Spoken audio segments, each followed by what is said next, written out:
প্রধানমন্ত্রীর বরিশাল সফর নিয়ে আরো জানবো, যুক্ত হচ্ছেন সহকর্মী জাহানারা পারভিন। পারভিন, একটু জানাবেন প্রধানমন্ত্রীর তো দিনব্যাপী সফর, এই মুহূর্তে প্রধানমন্ত্রী কোন কর্মসূচিতে আছেন আর বাকি সময়ে কি কি কর্মসূচি রয়েছে?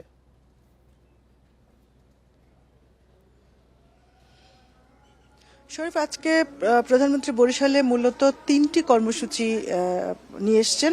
এর মধ্যে দুটোই বৃক্ষরোপণ কর্মসূচি। সকালে তিনি গৌরনদী এলাকায় জহিরুদ্দিন স্বপনের এলাকা, তথ্যমন্ত্রী, তার এলাকায় তিনি বৃক্ষরোপণ কর্মসূচিতে অংশ নিয়েছেন। সেখানে ২৫০০ গাছ একসঙ্গে লাগানো হয়েছে। প্রধানমন্ত্রী বেশ কয়েকটি গাছ লাগিয়েছেন, একটি নারকেলের চারা, একটি নিমের চারা এবং একটি আমড়া গাছ লাগিয়েছেন। এবং তিনি পরিবেশ রক্ষার জন্য, গাছ লাগানোর জন্য এবং চারপাশের পরিবেশ পরিষ্কার পরিচ্ছন্ন রাখার জন্য তিনি এলাকাবাসীকে আহ্বান জানিয়েছেন। এবং তারপর তিনি পাশে একটি স্কুল মাঠে ফ্যামিলি কার্ডের সুবিধাভোগী নারীদের সঙ্গে কথা বলেছেন। সেখানে তিনি ফ্যামিলি কার্ডের উপকারিতার কথা বলেছেন এবং তিনি বলেছেন যে কোনো বাধা সরকারকে, তার দেশ পুনর্গঠনে কোনো বাধা মানবে না সরকার, এরকম একটি কথা বলেছেন। এছাড়া তিনি আসলে এক ধরনের উন্নয়নমূলক কাজের ফিরিস্তি তুলে ধরেছেন।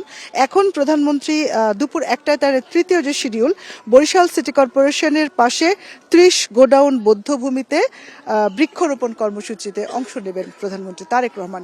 তো সেখানে তার এই কর্মসূচিটির পর বিকেল ৩টায় শিল্পকলা একাডেমিতে তিনি স্থানীয় যে বিএনপি নেতাকর্মী রয়েছে তাদের সঙ্গে একটি সাংগঠনিক বৈঠক করবেন।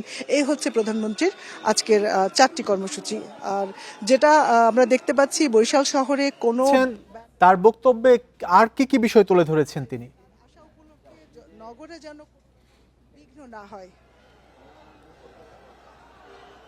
শরীফ,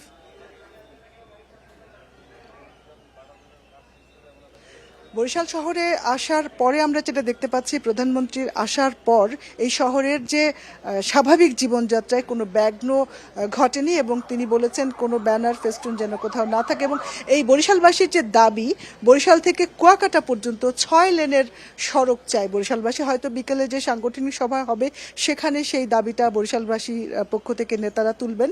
প্রধানমন্ত্রী আজকে খুব চমৎকার একটি পরিবেশে, বৃষ্টি স্নাত একটি মেঘলা দিন, সকালে কিছুটা বৃষ্টি হয়েছে ছিল, কিন্তু আজকে গরম নেই। তিনি বৃক্ষরোপণ কর্মসূচিতে অংশ নিয়েছেন, সকালে কথা বলেছেন। মূলত তিনি যেটা হয়েছে যে দেশের জন্য তিনি কি করতে চান, আজকে পরিবেশ নিয়ে মূলত কথা বলেছেন। গাছ লাগালে আগামী ৫ বছরে ২৫ কোটি গাছ প্রধানমন্ত্রী এই দেশে লাগাতে চান এবং সেটা তার নির্বাচনী প্রতিশ্রুতি ছিল।